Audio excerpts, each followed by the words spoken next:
Hi, everybody. Mary Dean Esquire here at thewallstreetlawyer.com, and I am coming to you live here at blackwallstreet.com because Black wealth is critical to Black power.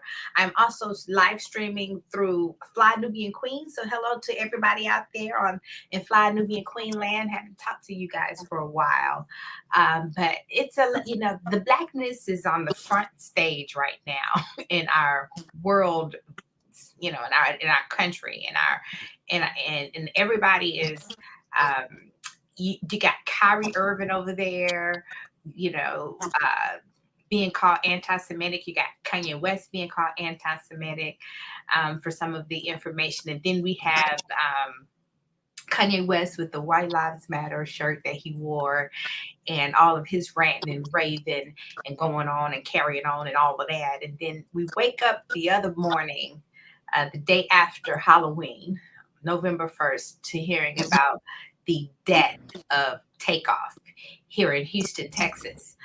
And so I don't know about you, but it has just really hit me like a all in your face, just turn a whole lot of windstorm all in your face.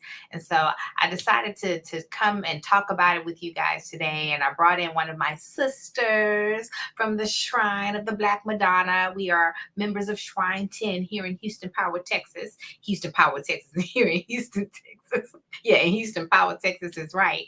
And so my sister Keda, I think you froze. Let me see. Okay, I think she might be frozen. So let me see. And as you guys come on in here, hit the share and subscribe button. We're gonna wait for some people to come in. Hit the share and subscribe button. And I want for you to drop into the comments. Oh, I think we lost her altogether. Let me see. I think we lost her altogether. So let's see. We'll see if she comes back on.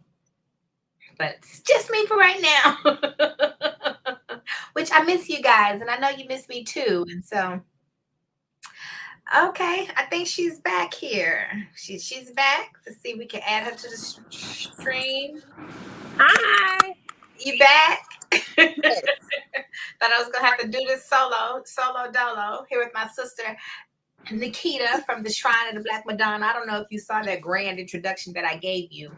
But I know it was grand. Yes, it was as grand as they could get. Nikita is my sister from the Shrine of the Black Madonna. For those of you who did not hear, we are proud members of the Shrine of the Black Madonna. I started going there and met Keda and fell in love. She is my sister. She's part of my sister tribe. We are not just friends. We are really sisters in the Lord. We are sisters in the Lord. But our church is a little different. I needed a place to fellowship with my people and commune. But the Shrine of the Black Madonna, that's a topic for a whole nother day. But the Shrine of the Black Madonna really rose in power at the height of the Black Power movement and the revolution. For those of you who don't know, when you had the rise of the Black Panther Party, you had Martin Luther King, you had Malcolm X, and we also had the Shrine of the Black Madonna. And it has been around ever since. We've had, I think, 10. I don't know. Have we had more than 10? Because I know we are Shrine 10. But was that the maximum number, or did we get more? I'll get back with you on that.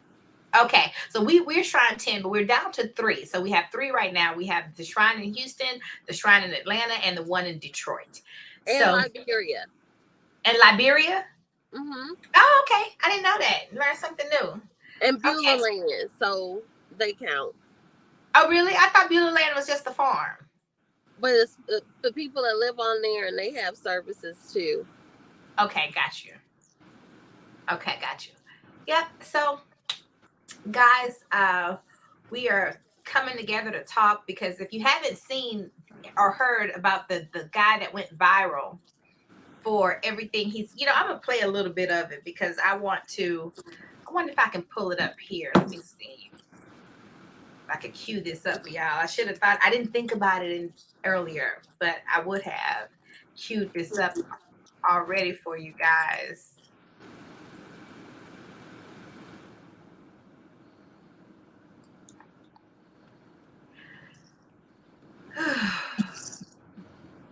What do you have to say about Takeoff's death?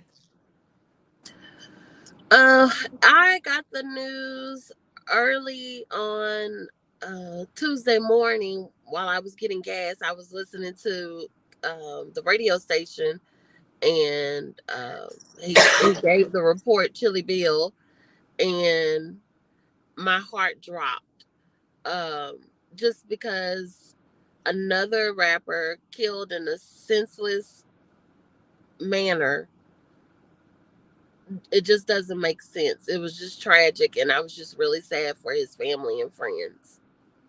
Mm-hmm. It took me back to Tupac, Biggie, Nipsey, and now Takeoff. And of course, there are rappers in between that I'm not naming, but those big. I know there was another one. I forgot his name. What was his name? That poor baby. He was not as big as them, but he was big too. He was a local kind of something Brock, Oh, Pembroke, yeah, P PN Rock, but yes, something the like. one Okay, at the yes, Waffle that House. guy. His death shook the world because I didn't know who he was, but everybody else was very, tuned in and very concerned about his passing. So, yeah, I feel as though I'm beginning to get a little numb to it. That is happened so frequently that it feels like, wow, strange fruit is what came to my mind. But in this generation now, it's not the chains have been removed, and you are killing yourself instead. You are doing his dirty work, which is it feels like strange fruit, but it's even worse than the strange fruit of our ancestors' day, because at least then your enemy was outside of you, right? At least then you clearly knew that you were, but now it's, like the noose is a tie, and so, and the chains are mental, and Yep. and you are now doing the work, doing their job for them. They don't even have to have, there is no blood on the leaves, there's no blood on his hands, it's all on yours now. And so that just take a breath, take a breath. Yeah, we lost another one, and you're right, it takes you back to Tupac, one of our great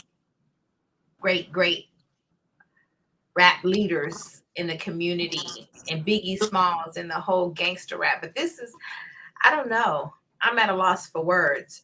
So do you think that any of the conspiracies are true? I wouldn't be surprised if they were, because people are desperate for, I guess not so much desperate, but people are, they don't think big, and they don't think at the big picture. They take things at a smaller level. If it was a local possible rivalry or whatnot, it's just like it's so much bigger. His rap.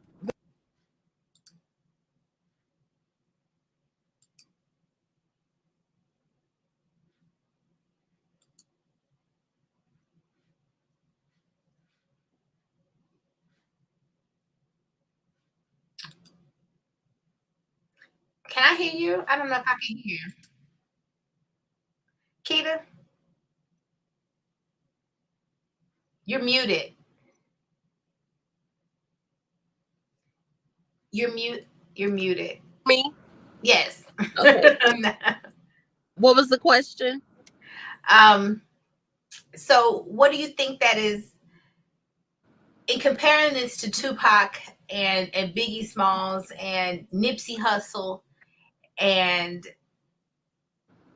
the list goes on and on. I have to ask this, which is what I titled this live for. You guys, thank you guys for chiming in. Um, do Black lives really matter to Black people? There was this whole movement about Black Lives Matter, and we all rallied behind it. And then, come to find out, even the movement itself, the Black faces of the Black Lives Matter movement turned out to be a farce, right? They pocketed money, they did this, but we don't see any change, nothing, or even that they did anything, were doing anything Mm-hmm. with it. So, and with all of these Black deaths at the hands of Black people, we have to ask ourselves, do Black lives matter to Black people?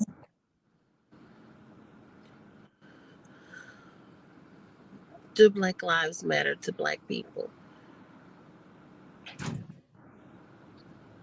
Statistics would say no. With Black on Black crime, no. When you think about it, we glorify other races above our own. Like, I don't think it's anything wrong with dating outside of your race. Love is colorblind, and you love who you love. But um,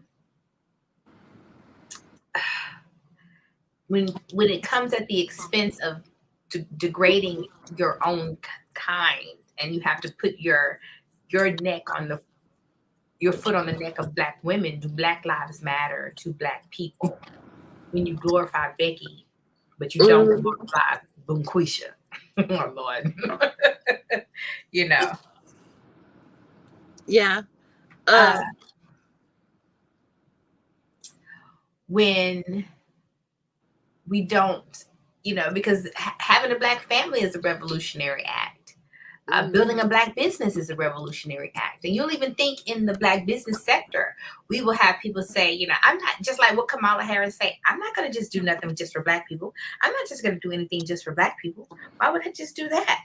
And so where is the sense of pride? Where is the unity in each other? When do we, you know, does Black lives matter to Black people? So I'm gonna let you marinate on that. That's what I titled this thing, because that's the question that I wanted to answer. Let me Mm-hmm. see. Uh, okay. Yeah. Let me see.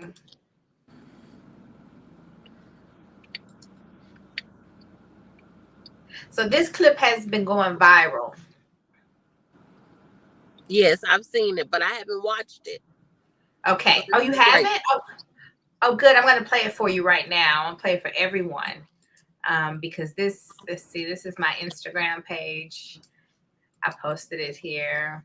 A rapper from Migos died, I just wanted to go ahead and make a video about something I have a unique experience in. So I directed a bunch of rappers, people like Gucci Mane, Snoop Dogg, Lil Yachty, the list goes on and on and on. Okay. I learned a lot of things, and I have left the industry largely over my political beliefs, but there is something I want to impart to people to hopefully, make some sort of change happen. So I have a challenge to rappers, and I know some of you still follow me. I know a bunch of the celebrity blogs still follow me from trying to get news from music videos and things like that. So here's the truth.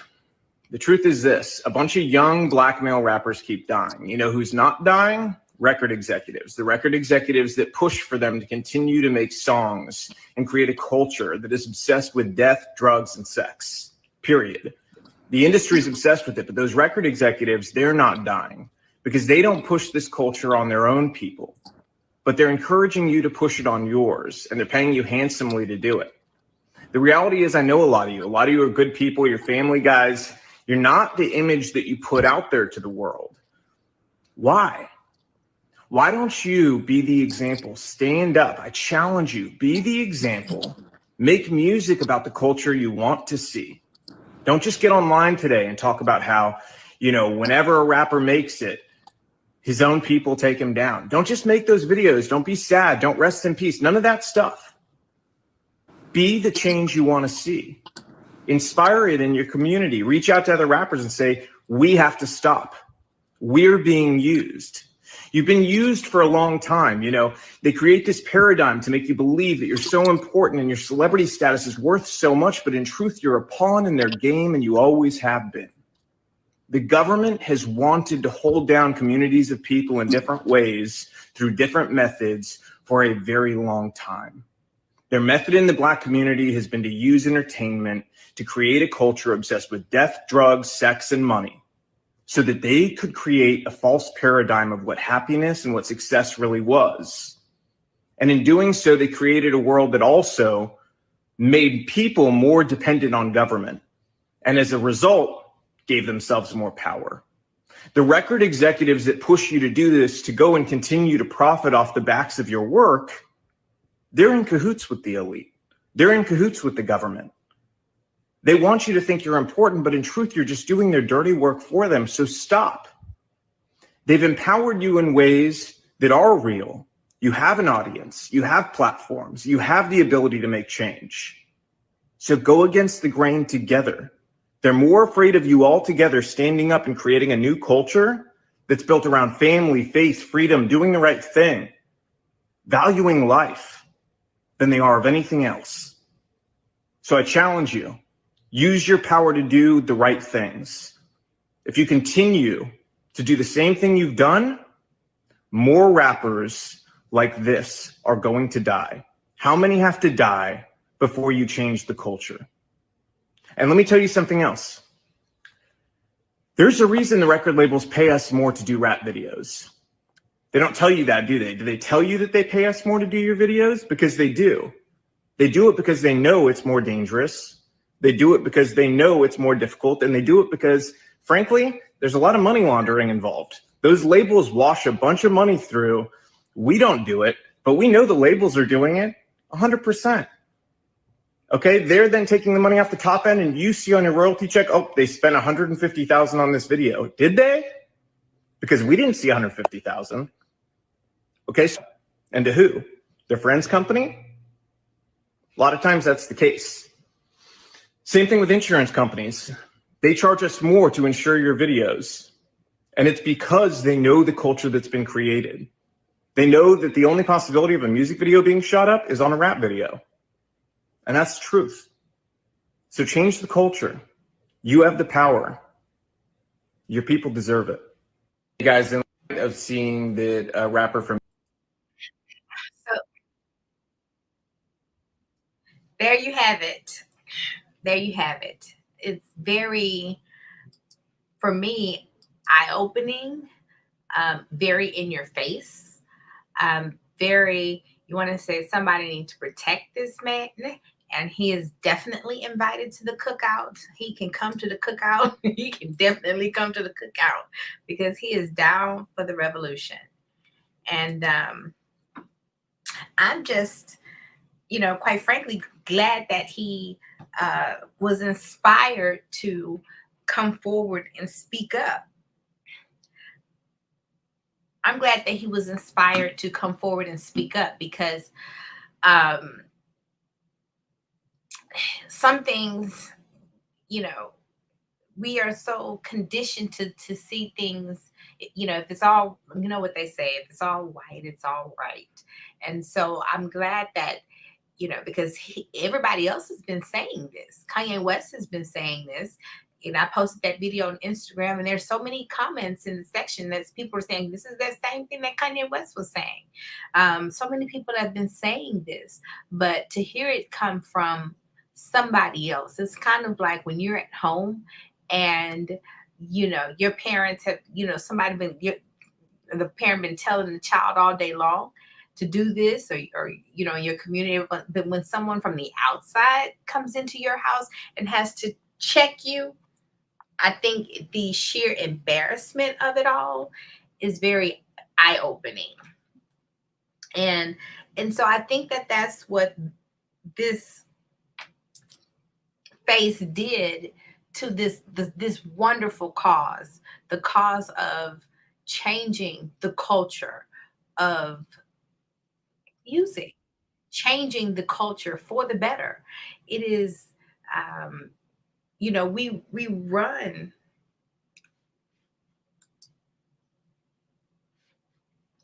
run, we run.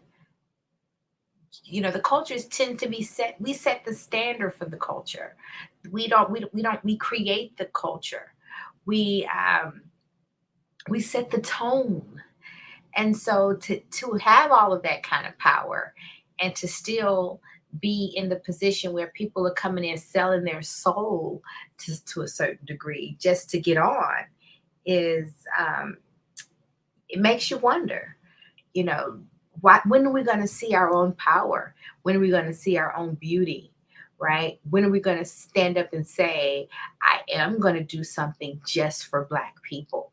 I am going to run run a business that caters just to Black people, to my people. I am going to do this because it is for the betterment of my people. Want to focus on working with and improving my community. And self-love begins at home. Self-love begins at home.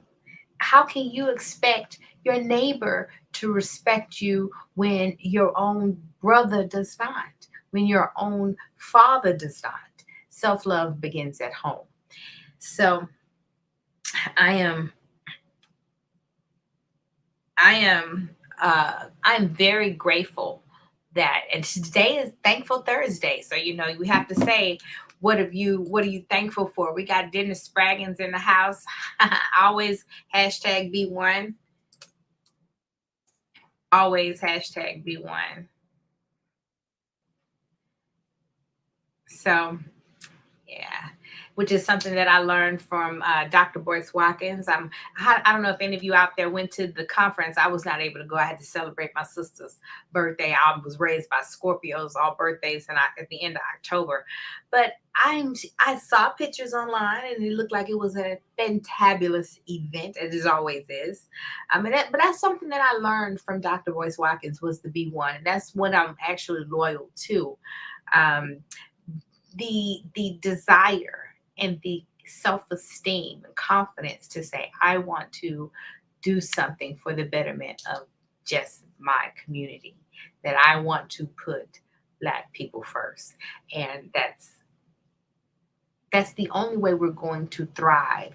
Is to keep some of our resources in house, is to keep some of our our our talent, our money, our love.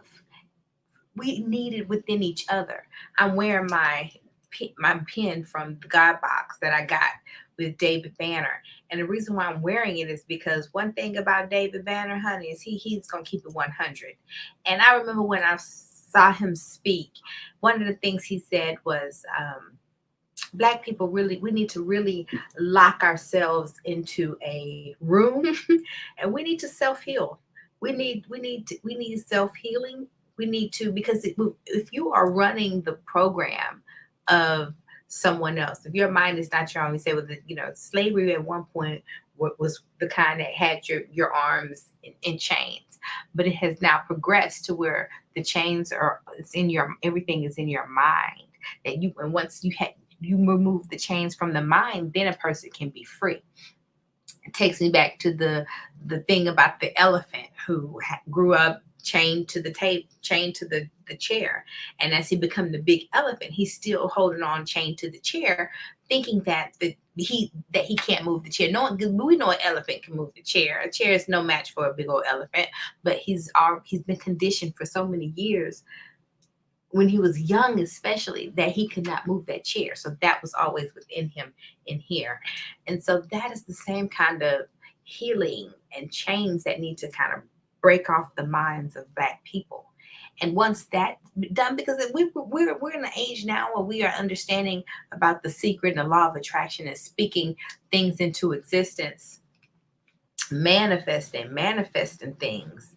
Um, and so when you do that, the only thing that is standing in your way from the liberation that you were seeking, from the life that you were seeking, from the love that you were seeking, from anything that you don't have, so to speak, in your life, the only thing that's standing in your way is you at this point. Because one thing we all have is soul power.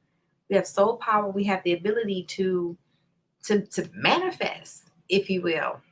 And speaking of manifesting, make sure you click the share and subscribe button, because we're getting into it today. I'm coming back live with you guys. I've been missing you. I've been very busy lately, working, but I have to.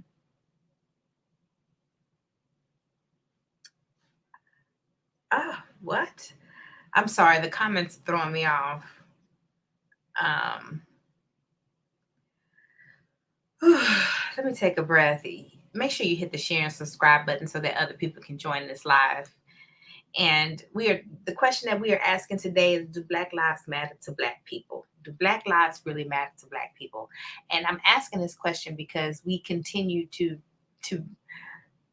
take out the lives of our brothers and sisters with no disregard for the value of their life. And it is really, really disturbing to me how how many senseless deaths that we've had in the Black community, all for nothing.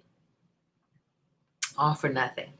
So if Black lives matter to Black people, we would be okay. Even when we saw the Woman King, and everyone talked about the Woman King, and whether you like it or not, or whether you felt like it was actually accurate, historically accurate or not, which a lot of people, all know that it was not.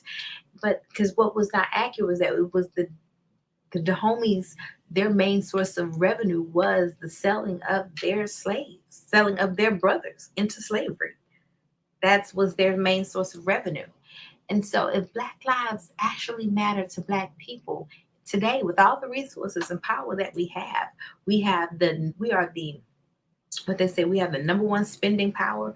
We have 1 point something trillion dollars within the Black community, which is as much as a small little nation, I think, or something to that effect. So we don't. It's not that we lack resources. We lack unity.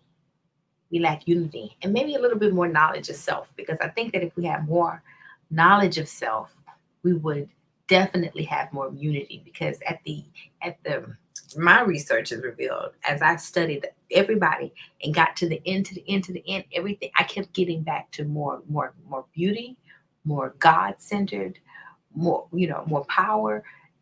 That we were the original people, that God's chosen people. Um, and for those of for those of us who recognize that, we tend to fly. And that's really my only goal, is to help my people come to terms with who they are, understand who they are, and fly. Fly. Do you know you can fly? So yeah, make sure you hit the share and subscribe button. Hit the share and subscribe button. I know you haven't seen me in a while, but I promise you're going to be seeing a little bit more of me. I promise you that. But I just want to hop on real quick and just hit you with a little bit of that question, and something to think about. Do Black lives matter to Black people? And if they do, when are you going to start putting your money where your mouth is? When are you going to start making some investments back into your Black community? Marye Esquire here at the WallStreetLawyer.com, signing out.